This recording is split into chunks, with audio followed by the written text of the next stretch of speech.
Hotel Alaska کے lawn میں آج غیر معمولی چہل پہل تھی۔ ایک برادر اسلامی ملک کے سفیر نے اپنے قومی دن پر اعلیٰ حکام، معززین شہر اور دیگر خاص افراد کو ڈنر پر مدعو کیا تھا۔ اس ڈنر پارٹی میں اعلیٰ طبقے سے تعلق رکھنے والے تمام افراد جمع تھے۔ ان کے علاوہ غیر ملکی سفیر، اخباری نمائندے اور ایٹامک انرجی کمیشن کے بلاوے پر ایک بڑی طاقت کے سائنسدانوں کا وہ گروپ بھی شامل تھا جو ایٹمی تعاون کے سلسلے میں گفتگو کے لیے ان دنوں آیا ہوا تھا۔ پارٹی پورے زوروں شوروں سے جاری تھی اور سوٹ بوٹ کے ساتھ ہی بڑی تعداد میں رنگین آنچل بھی لان میں لہراتے پھر رہے تھے۔ لوگ گروپوں کی شکل میں بٹے ہوئے مختلف قسم کی گفتگو میں مصروف تھے۔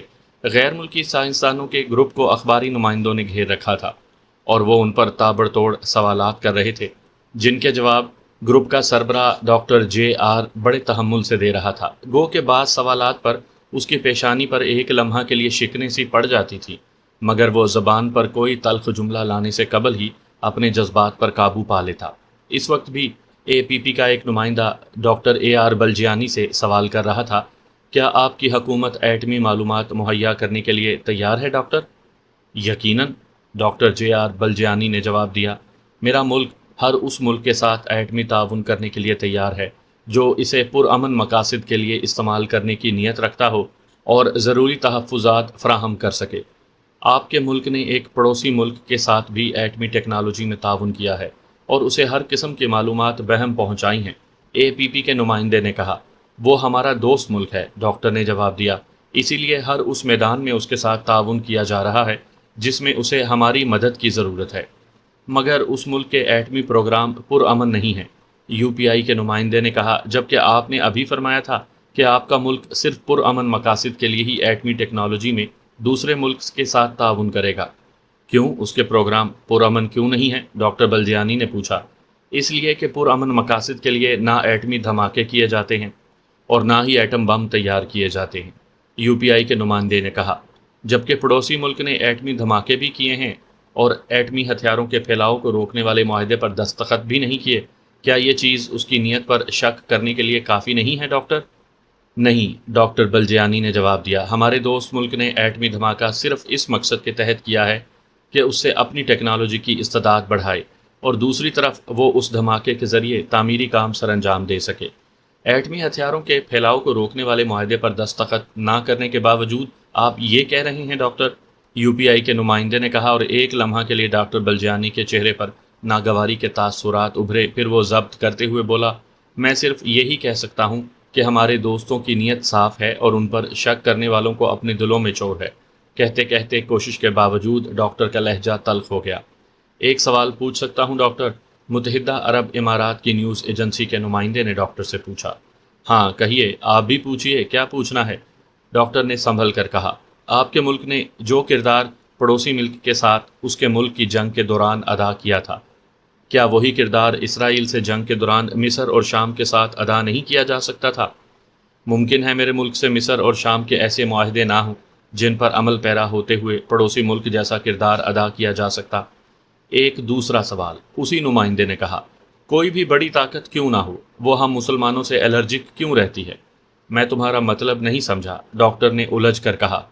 میرا مطلب یہ تھا کہ جہاں بھی مسلمانوں کا مفاد کسی غیر مسلم حکومت سے ٹکراتا ہے تو مسلمانوں سے دوستی کا دم بھرنے والی طاقت یکدم پیچھے ہٹ جاتی ہے، جبکہ غیر مسلم ملک سے تعاون کرنے والی بڑی طاقت اپنا پورا زور اس غیر مسلم ملک کو مسلم ملک کے مقابلے پر کامیاب کروانے میں صرف کر دیتی ہے۔ آخر ایسا کیوں ہوتا ہے؟ یہ سوال آپ خود اپنے آپ سے کر کے اس کا جواب حاصل کر سکتے ہیں، ڈاکٹر نے ایک معنی خیز اور گول مول سا جواب دیا اور اٹھ کھڑا ہوا۔ مصری اخبار الاہرام کے نمائندے نے اس سے سوال کرنا چاہا تھا، مگر ڈاکٹر نے ہاتھ اٹھا کر اسے روک دیا۔ بس اب میں تھک گیا ہوں، کہتے ہوئے وہ اپنے سفارت خانے کے عملے کی طرف بڑھ گیا۔ یہاں یہ سب کچھ تھا اور دوسری طرف فیاض اور عمران کو کچھ لڑکیوں نے گھیر رکھا تھا۔ ان میں عمران کی منگیتر اور تنویر کی لڑکی پروین بھی شامل تھی۔ پروین ان لڑکیوں میں سے تھی جو اس لیے مسلمان اور مشرقی کہلاتی تھی کہ ایک مشرقی مسلمان گھرانے میں پیدا ہوئی تھی، ورنہ ان میں مسلمانوں جیسی کوئی بات نہیں تھی۔ پہناوے اور رہن سہن سے وہ کرسچن لگتی تھی۔ اس کی سہیلیاں بھی اسی کی طرح سے آزاد خیال تھیں اور سب کی سب پڑھی لکھی گریجویٹ اور تیز و ترار۔ اس وقت وہ عمران کو گھسنے کی کوشش کر رہی تھی۔ عمران کو گو کے دعوتی کارڈ سر سلطان کے توسط سے ملا تھا، مگر وہ فیاض کے ساتھ چپکا چلا آیا تھا، نہیں چاہتا تھا کہ اس کی سرکاری حیثیت کسی بھی صورت آشکارا ہو، اور الاسکا میں اس نے اب تک فیاض کو ایک پل کے لیے بھی نظروں سے اوجھل نہیں ہونے دیا تھا، اور یہی بات فیاض کو کھولانے کے لیے کافی تھی۔ اس کی آج کی تفریح کا بیڑا غرق عمران نے کر رکھا تھا، ورنہ وہ تو یہ سوچ کر دعوت میں شامل ہوا تھا کہ رات کے لیے کوئی نہ کوئی پورشن حاصل کر لے گا۔ عام سی دعوت تھی، اس لیے کوئی خاص حفاظتی انتظامات بھی نہیں تھے، بس 2-4 پولیس والوں کی ڈیوٹی ہوٹل کے باہر لگی ہوئی تھی، اسی لیے فیاض بھی آزاد تھا، مگر یہ آزادی عمران نے سلب کر رکھی تھی۔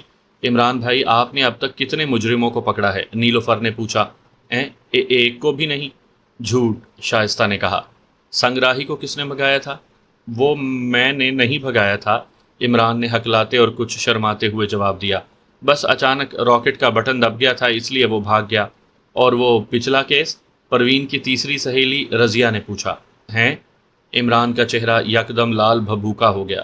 کیس؟ لا حول ولا قوت، میں کوئی مڈ نائٹ نہیں، میرا مطلب مڈ وائف ہوں کیا جو کیس کراتا پھروں؟ ہیں؟ عمران کے جملے کے ساتھ ہی لڑکیوں کے چہرے لال پر لالی بکھر گئی، اور ایک لمحے کے لیے وہ چپ ہو گئیں۔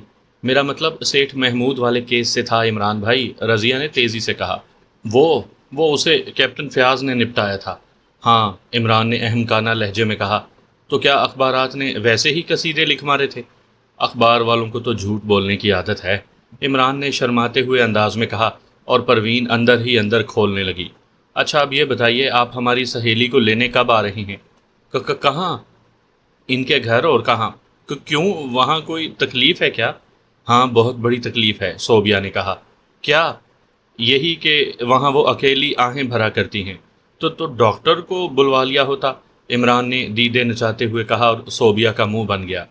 آپ میں بالکل جمالیاتی حس نہیں ہے، صوبیہ نے غصیلے لہجے میں کہا۔ بی بی، توبہ کرو، عمران اپنا منہ پیٹتے ہوئے بولا۔ جمال کی حس مجھ میں کیسے آ سکتی ہے؟ کیا میں سامری ہوں؟ صوبیہ نے بڑے غصے سے سر جھٹکا۔ عمران بھائی، ان کا مطلب نہیں سمجھے، نیلوفر نے کہا۔ میں؟ عمران صرف منہ چلا کر رہ گیا۔ صوبیہ کا مطلب یہ ہے کہ آپ برات لے کر کب آ رہی ہیں؟ کیسر نے سمجھانا چاہا۔ جب پاگل خانے جانے کا ارادہ ہوگا۔ کیا مطلب؟ کیسر نے آنکھیں نکالتے ہوئے کہا۔ اپنی سہیلی سے کہو کوئی اور لونڈا دیکھیں۔ شٹ اپ، پروین بڑے غصے سے بولی، اس کے صبر کا پیمانہ چھلک گیا تھا۔ ارے، صوبیہ نے پروین کا ہاتھ پکڑتے ہوئے کہا، اگر ابھی سے یہ حال ہے تو آگے کیسے نبھاؤ ہوگا؟ کیا کہنا چاہتی ہو؟ پروین بڑے غصے سے ہاتھ جھٹک کر بولی، یہی کہ بڑی معصومیت سے دوسرے کو بے وقوف بنانا یا اسے غصہ دلا کر اپنا کام نکالنا عمران بھائی کے داہنے ہاتھ کا کام ہے۔ میں اس کی تائید کروں گا مس تنویر، فیاض نے کہا۔ عمران نام ہے دوسروں کو بے وقوف بنانے کا اور اپنا کام نکالنے کا، آپ غصہ نہ کریں۔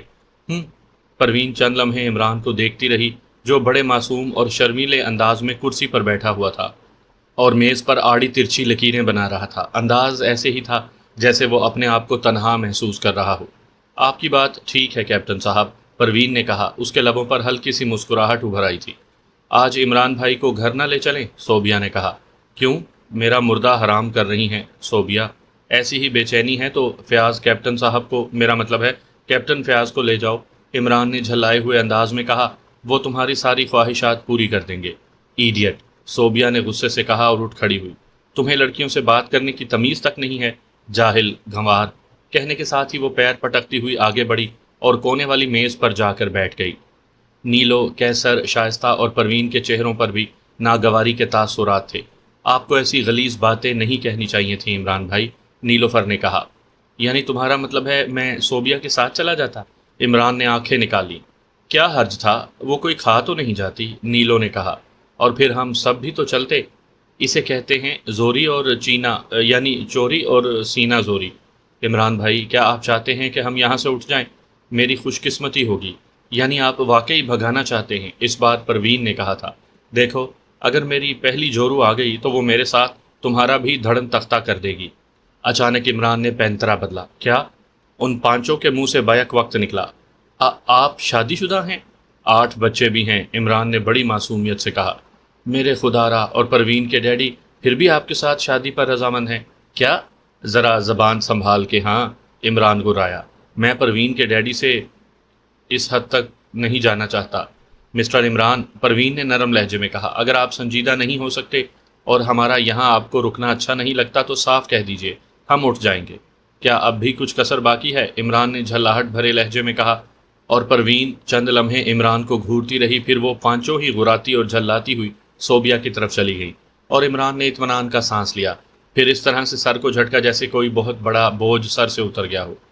تم اب بہت غیر شائستہ ہوتے جا رہے ہو، فیاض نے چند لمحے بعد کہا۔ یعنی تمہارا مطلب ہے کہ میں بدتمیز ہو گیا ہوں؟ یوں ہی سمجھ لو، فیاض نے کہا۔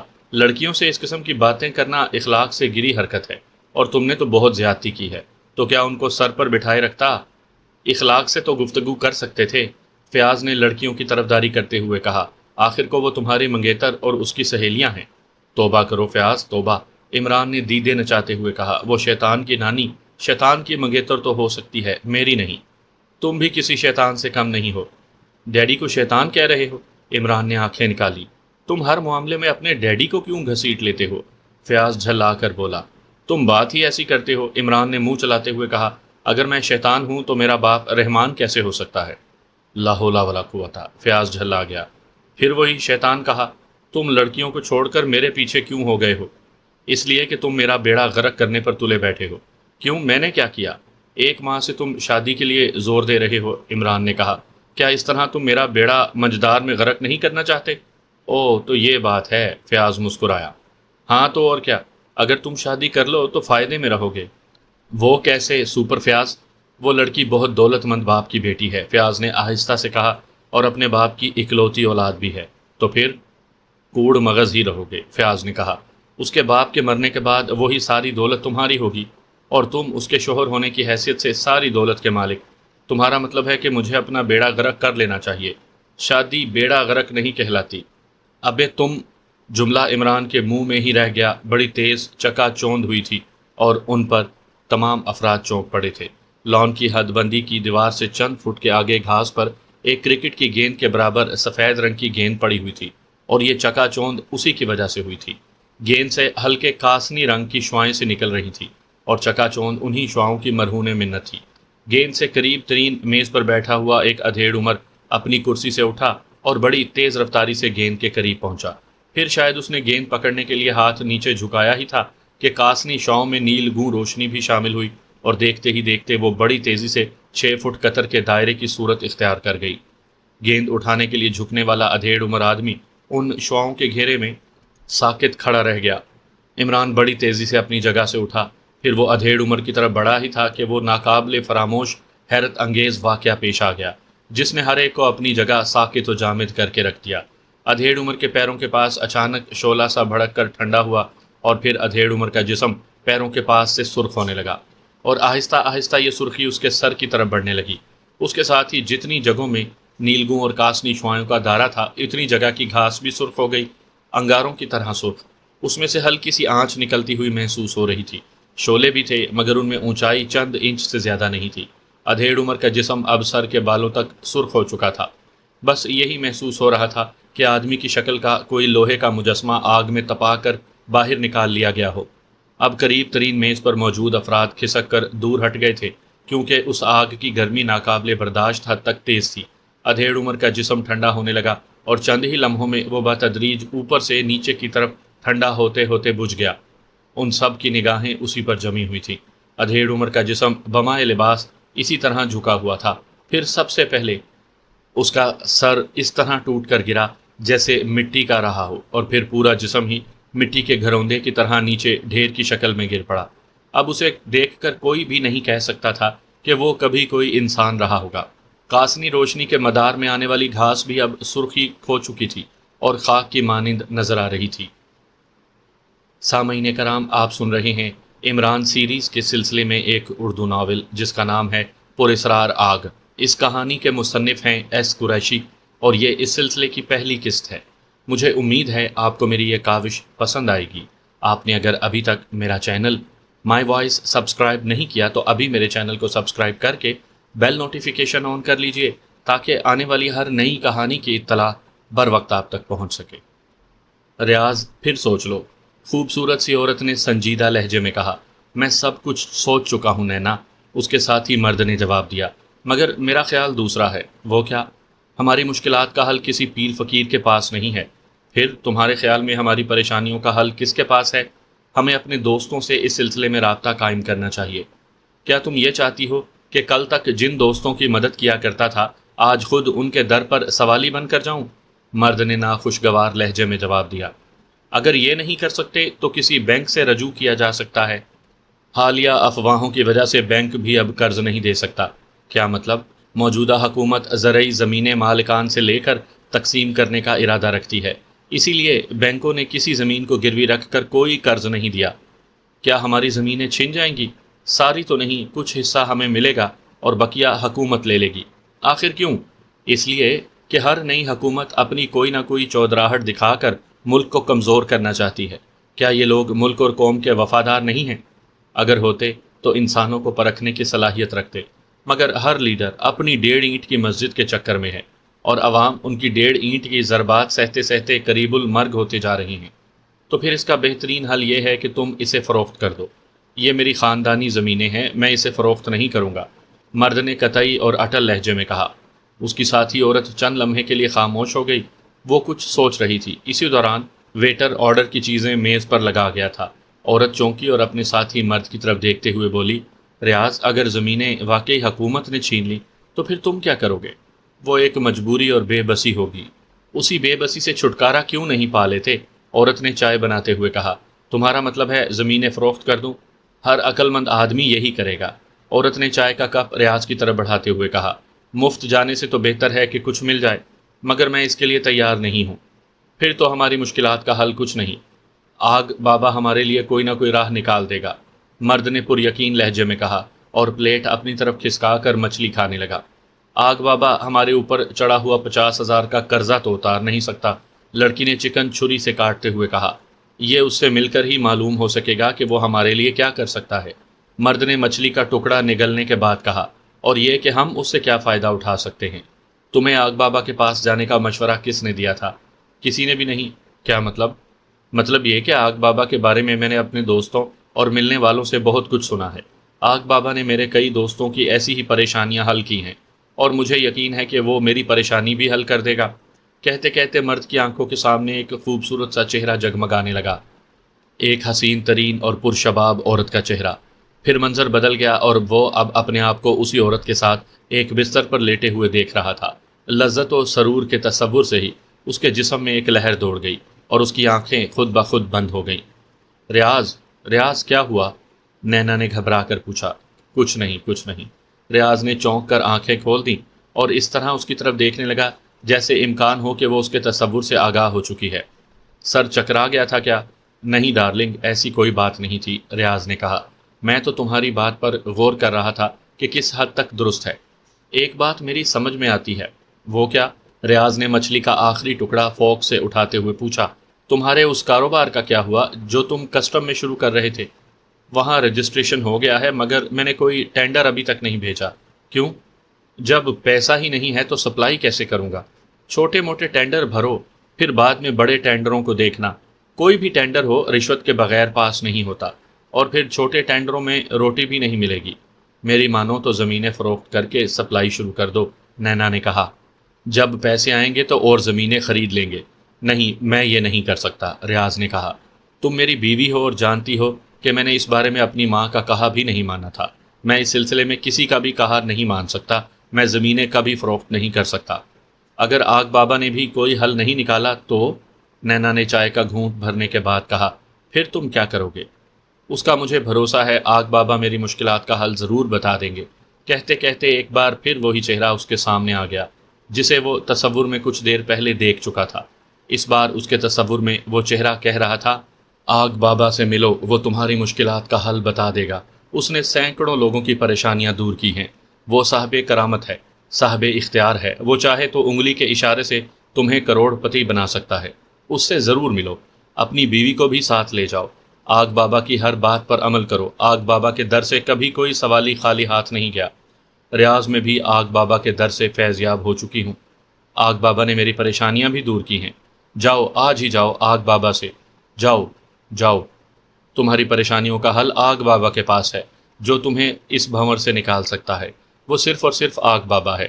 تم باتیں کرتے کرتے کہاں کھو جاتے ہو ریاض؟ نینا نے پریشانی سے پوچھا۔ او کہیں نہیں، ریاض نے چونک کر کہا۔ کہیں ایسا تو نہیں کہ تم کوئی ایسی ویسی بات سوچ رہے ہو؟ نینا نے پریشانی سے پوچھا۔ اس کے ذہن میں خودکشی کا لفظ گونج رہا تھا۔ ارے نہیں بھائی، میں اتنا بزدل بھی نہیں ہوں کہ خودکشی کرنے کی سوچوں، ریاض نے ہنس کر کہا۔ بس اب آگ بابا کے پاس چلتے ہیں، اگر کوئی حل مل گیا تو ٹھیک، ورنہ پھر دوبارہ سر جوڑ کر بیٹھیں گے اور سوچیں گے کہ کیا کریں۔ ٹھیک ہے، نینا نے سر ہلا دیا۔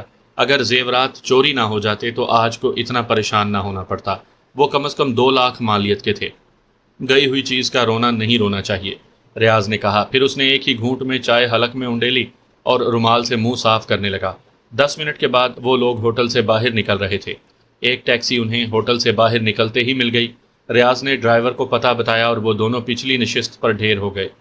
20 منٹ کے بعد وہ شہر کے اس حصے میں نظر آئے جہاں کے رہنے والوں کو خود پتہ نہیں تھا کہ ان کے پاس کتنی دولت ہے۔ کوئی بھی بنگلہ 2000 گز سے کم پر تعمیر نہیں تھا۔ ریاض اور نینا نے جس بنگلے کے سامنے ٹیکسی رکوائی وہ 3000 گز پر بنا ہوا تھا۔ گیٹ پر ایک چوکیدار موجود تھا۔ وہ اترے، ریاض نے کرایہ ادا کیا اور گیٹ کی طرف بڑھ گئے۔ کس سے ملنا ہے صاحب؟ چوکیدار نے ان کے قریب پہنچنے پر پوچھا۔ آگ بابا سے، ریاض نے جلدی سے کہا۔ آگ بابا کا وقت 2 بجے تک ہوتا ہے صاحب، اس وقت وہ عبادت کر رہے ہوں گے۔ اب کل صبح ہی ملیں گے۔ مگر ہمیں تو بہت ضروری ملنا ہے، ریاض نے کہا۔ ہم افسوس ہی کر سکتا ہے صاحب، ہمیں اندر جانے کی اجازت نہیں ہے۔ چوکیدار کے الفاظ نے ریاض پر افسردگی طاری کر دی تھی۔ اچانک وہ تینوں ہی اچھل پڑے۔ ایک نرم اور میٹھی آواز ان لوگوں کو سنائی دی تھی۔ سراج، ان لوگوں کو اندر آنے دو۔ تخاطب چوکیدار سے تھا۔ وہ حیرت سے چاروں اطراف دیکھنے لگے۔ ان کی آنکھوں میں حیرت اور الجھنیں تھیں۔ وہ یہ اندازہ نہیں لگا پائے تھے کہ آواز کس جانب سے آتی رہی۔ کون بولا تھا؟ نینا نے چونک کر پوچھا۔ یہ آگ بابا کی آواز تھی میم صاحب، چوکیدار جسے سراج کہہ کر مخاطب کیا گیا تھا اس نے بتایا۔ اوہ، نینا نے حیرت سے کہا۔ اسے کیا پتا کہ ہم آئے ہیں؟ میم صاحب جی، آگ بابا کو ہر بات کی خبر رہتی ہے، سراج نے بتایا۔ اب آپ اندر جائیں، آگ بابا نے اجازت دے دی ہے۔ آؤ ڈارلنگ چلو، ریاض نے نینا کا ہاتھ پکڑ کر اندر کی سمت بڑھتے ہوئے کہا۔ حیرت انگیز ریاض، نینا نے اس کے ساتھ چلتے ہوئے کہا۔ کیا یہ کرامت ہے؟ تم کیا سمجھتی ہو؟ میری سمجھ میں تو کچھ نہیں آیا۔ یہ کرامت ہی ہے، ریاض نے کہا۔ اگر آگ بابا روشن ضمیر نہ ہوتا تو اسے ہماری آمد کی خبر کیسے ہوتی، اور پھر اس کی آواز ہم کیسے سنتے؟ واقعی حیرت انگیز بات ہے، نینا نے کہا۔ وہ کچھ متاثر لگ رہی تھی۔ برآمدے میں جیسے ہی وہ پہنچے تو ایک 16-17 سالہ لڑکا ان کے سامنے آ گیا۔ اس طرف آ جائیے، وہ انہیں اپنے پیچھے آنے کا اشارہ کرتا ہوا ایک طرف چلنے لگا۔ ایک طویل راہداری طے کرنے کے بعد وہ ایک دروازے کے پاس رکا اور انہیں اشارہ کرتے ہوئے بولا، تشریف لے جائیے۔ وہ دونوں دروازہ کھول کر اندر داخل ہو گئے اور پھر ان کی آنکھیں سامنے کا منظر دیکھتے ہی گویا پتھرا گئیں۔ یہ ایک بڑا سا ہال تھا جس میں کرسیاں رکھی تھی اور ان کے سامنے اسٹیج تھا جس پر آگ جل رہی تھی، اور اس آگ میں اٹھنے والے دھوئیں کے درمیان ایک شخص کھڑا تھا۔ اس کا چہرہ آگ کی حدت سے سرخ ہو رہا تھا، مگر اس سرخی میں بھی ایک نرماہٹ اور ایک کشش تھی۔ وہ مبہوت سے کھڑے رہ گئے۔ آگ کی لپیٹیں تیز ہونے لگی تھی، شعلے بار بار لپک رہے تھے، اور آگ بابا ان کے درمیان اس طرح کھڑا تھا جیسے وہ آگ نہ ہو بلکہ کوئی ٹھنڈے پانی کی پھوار ہو۔ عمران کے منہ سے ایک لمبا سا سانس نکل گیا۔ میرے خدا، یقین نہیں آتا، فیاض کی سرگوشی عمران نے اپنے کان کے پاس سنی تھی۔ یقین تو کسی کو بھی نہیں آئے گا، عمران نے کہا، مگر اس سے ہوتا کیا ہے؟ وہ آگ بن کر خاک ہو گیا، فیاض نے متحیر لہجے میں کہا۔ ہوش کی دوا کرو کپتان صاحب، عمران نے کہا، یہ سب کچھ تمہاری موجودگی میں ہوا ہے۔ ڈیڈی بھی یہاں ہیں، اب ہاتھ پیر ہلاؤ، ذہن کا استعمال کرو۔ یہ میرا علاقہ نہیں ہے، فیاض نے اطمینان سے کہا۔ تو یہ عام پولیس کے بس کا بھی نہیں، عمران نے کہا۔ واضح طور پر نظر آ رہا ہے کہ یہ سب کچھ سائنسی شعبدے بازی ہے۔ جب تک مجھے احکامات نہ ملے میں کیا کر سکتا ہوں، فیاض نے کہا، مگر اس کا چہرہ اس کے الفاظ کی نفی کر رہا تھا۔ وہ اچھی طرح سے سمجھ رہا تھا کہ اس واقعے کی تحقیقات اسے ہی کرنی پڑیں گی۔ رحمان صاحب کی موجودگی نے اس بات کو اور بھی تقویت دی تھی۔ پھر اس سے قبل کہ وہ کچھ کہتا، رحمان صاحب اس کے قریب پہنچ گئے۔ یہ سب کیا ہے؟ رحمان صاحب نے کہا۔ میں خود حیران ہوں جناب، فیاض نے تیزی سے جواب دیا۔ تحقیقات کرو، مرنے والا کون تھا اور یہ سب کیا ہے؟ رحمان صاحب نے اپنا حکم سنایا، اور فیاض گردن ہلاتے ہوئے بولا، بہتر جناب، کسی غیر متعلق آدمی کو ساتھ رکھنے کی ضرورت نہیں۔ رحمان صاحب نے ایک اچٹتی سی نظر عمران پر ڈالتے ہوئے کہا اور ایک جانب بڑھ گئے۔ چلو تم بھی جاؤ پیارے، عمران نے کہا اور خود اس طرف بڑھتا چلا گیا جہاں اس نے کچھ دیر قبل فون رکھا دیکھا تھا۔ یہ لابی کا ایک الگ تھلگ کونا تھا اور فون کے گرد ایک آرائشی مجسمہ رکھا ہوا تھا۔ اس طرح اگر کوئی فون کرتا تو لان میں موجود لوگ اس کا چہرہ نہ دیکھ سکتے۔ عمران نے فون اپنی جانب کھسکایا، پھر ریسیور اٹھا کر نمبر ڈائل کرنے لگا۔ It is Julia. دوسری طرف سے رابطہ قائم ہوتے ہی جولیا کی آواز آئی۔ X2۔ عمران نے X2 کے مخصوص لہجے میں کہا۔ یس سر۔ ہوٹل الاسکا میں ایک حادثہ ہو گیا ہے، عمران نے تفصیل بتاتے ہوئے کہا۔ معلوم کراؤ کہ مرنے والا کون تھا اور کس ملک سے تعلق رکھتا تھا۔ میں صفدر کو روانہ کر دیتی ہوں۔ ٹھیک ہے، عمران نے کہا۔ خاور کو بھی روانہ کر دو، اسے یہ معلوم کرنا ہے کہ گیند پھینکنے والا کون تھا۔ اس کا نتیجہ دیکھنے کے لیے کوئی نہ کوئی وہاں ضرور موجود ہوگا۔ بہتر جناب، جولیا نے کہا۔ میرا خیال ہے وہاں آج ایک پارٹی تھی۔ ہاں، اور رحمان صاحب کے علاوہ اعلیٰ حکام اور منسٹر بھی وہاں موجود ہیں۔ اس سے کہو کہ کام ہوشیاری سے ہونا چاہیے۔ بہتر جناب، اور کچھ؟ نہیں، عمران نے کہا اور رابطہ منقطع کر دیا۔ رحمان صاحب کے کہنے کے بعد وہ کھلم کھلا وہاں پوچھ گچھ نہیں کر سکتا تھا اور نہ ہی فیاض کے ساتھ وہ رہ سکتا تھا، اس لیے اس نے یہی بہتر سمجھا تھا کہ اپنے ماتحتوں سے کام لے۔ وہ اسی طرف چلا آیا جہاں سب لوگ جمع تھے۔ فیاض نے مرنے والے کی راکھ کے پاس کسی کو نہیں جانے دیا تھا اور وہ کھلایا ہوا پھر رہا تھا۔ ایک مرتبہ جب وہ عمران کے قریب سے گزرنے لگا تو عمران نے کہا، ماتحتوں کو بلاؤ۔ سپر، کیوں شامت بلا رہے ہو؟ او ہاں، فیاض جیسے سوتے سے جاگا ہو، پھر فون کرنے کے لیے لابی کی طرف دوڑا چلا گیا۔ عمران بھی ٹہلتا ہوا اسی طرف جا پہنچا۔ فیاض اپنے محکمے کو فون کرنے کے بعد ریسیور رکھ رہا تھا، اسے دیکھتے ہی بولا، میں نے متعلقہ عملے کو بلوا لیا ہے۔ گڈ، عمران نے کہا۔ مرنے والے کی راکھ اور جتنی جگہ میں وہ کاسنی روشنی کا دائرہ تھا وہاں کی ساری مٹی احتیاط سے اٹھوا لینا۔ احتیاط سے کیوں؟ تمہاری عقل کہاں ہے سپر، عمران نے کہا۔ وہ جگہ اب تابکاری ذرات سے آلودہ ہو چکی ہے اور لوگوں کو نقصان پہنچ سکتا ہے۔ اوہ، تو کیا وہ ایٹمی گیند تھی؟ فیاض چونک پڑا۔ ایٹمی گیند نہیں تھی، اس گیند کے اندر ایٹمی مادہ تھا۔ تو وہ کاسنی اور نیلگوں شعائیں وہ اسی ایٹمی مادے سے پیدا ہوتی تھی۔ حیرت انگیز، فیاض بڑبڑایا۔ اب دن کا چین اور رات کا سکون حرام ہو جائے گا کیونکہ مرنے والا ہمارے ایک دوست ملک کا سائنسدان تھا۔ او ہو، عمران کے ہونٹ سکڑ گئے۔ وہ سعودی عرب کے ایٹمی ٹیکنالوجی کے شعبے کا سربراہ ڈاکٹر پروفیسر وحید فیصل تھا اور خاص طور پر ہماری حکومت کے بلاوے پر یہاں آیا تھا۔ وہ یہاں کس لیے آیا تھا؟ عمران نے پوچھا۔ فیاض بوکھلاہٹ میں اسے وہ معلومات فراہم کر رہا تھا جس کے لیے اس نے اپنے ماتحتوں کو لگایا تھا، لہٰذا وہ اس موقع سے پورا فائدہ کیوں نہ اٹھاتا؟ یہ مجھے نہیں معلوم، فیاض نے انکار میں سر ہلاتے ہوئے کہا۔ البتہ یہ معلوم ہے کہ وحید فیصل کے علاوہ بھی اور کئی ملکوں کے سائنسدان آئے ہوئے ہیں اور وہ سب حکومت کے مہمان ہیں۔ کوئی خفیہ کانفرنس ہونے والی ہے کیا؟ عمران نے پوچھا۔ کہا نا کہ اس بارے میں مجھے کوئی علم نہیں۔ یہ معلوم ہونا ضروری ہے، عمران بڑبڑایا۔ کیوں؟ تم کیا سوچ رہے ہو؟ فیاض نے اسے شک آلود نظروں سے گھورتے ہوئے کڑے لہجے میں پوچھا۔ تمہارے فائدے کی خاطر، عمران نے کہا۔ ظاہر ہے اس کی موت بڑے ڈرامائی اور سائنٹیفک انداز میں ہوئی ہے، لہٰذا ممکن ہے ہمارے برادر ملکوں کے سائنسدانوں کے خلاف کسی قسم کی سازش ہو۔ ایسا ہونا ممکن ہے، فیاض نے تائید کی۔ ہے نا؟ عمران چہکا۔ تو پھر کر ڈالو معلومات۔ ضرور، مگر نتیجے سے تمہیں آگاہ کرنا ضروری نہیں ہوگا۔ پرواہ مت کرو، عمران نے کہا۔ ایسی معلومات خود بخود اڑ کر مجھ تک پہنچ جاتی ہیں۔ شاید اس بار ایسا نہ ہو سکے۔ کیوں، تم آسمان پر جال تان دو گے؟ اگر واقعی کوئی کانفرنس ہونے والی ہے تو یقینی طور پر وحید فیصل کی موت کسی سازش کا نتیجہ ہوگی، فیاض نے کہا۔ لہٰذا جو کانفرنس کا کوئی مندوب قتل کر دیا جائے وہ یقینی طور پر بہت اہم اور خفیہ نوعیت کی ہوگی اور ایسے راز عام افراد کو نہیں بتائے جا سکتے۔ پرواہ مت کرو، عمران نے سر ہلایا۔ اور پھر تمہارے ڈیڈی نے جو کچھ کہا ہے وہ تم نے بھی اپنے کانوں سے سنا ہے۔ اگر تم راضی ہو جاؤ تو میں اس بات سے منکر ہو سکتا ہوں کہ میں نے ایسی کوئی بات اپنے کیا تمہارے کانوں سے بھی سنی ہے۔ میں ابھی کچھ دن اور سروس کرنا چاہتا ہوں۔ کرو سروس، میں منع نہیں کرتا، عمران نے کہا، مگر بعد میں میرے پاس دوڑے مت آنا۔ تم کیا سمجھتے ہو؟ فیاض غرایا۔ عمران کی اس بات سے اس کی انا کو ٹھیس پہنچی تھی۔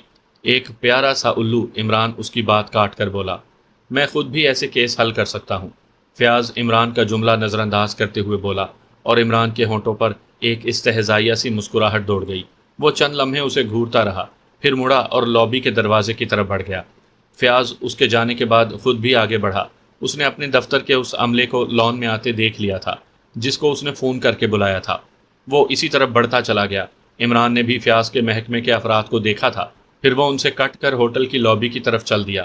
خیال یہ تھا کہ لابی سے گزر کر وہ الاسکا کے حال میں چلا جائے گا۔ اب وہ پارٹی سے اکتایا ہوا لگ رہا تھا۔ اتنا بڑا واقعہ ہو جانے کے باوجود اس کا دل وہاں رکنے کو نہیں چاہ رہا تھا۔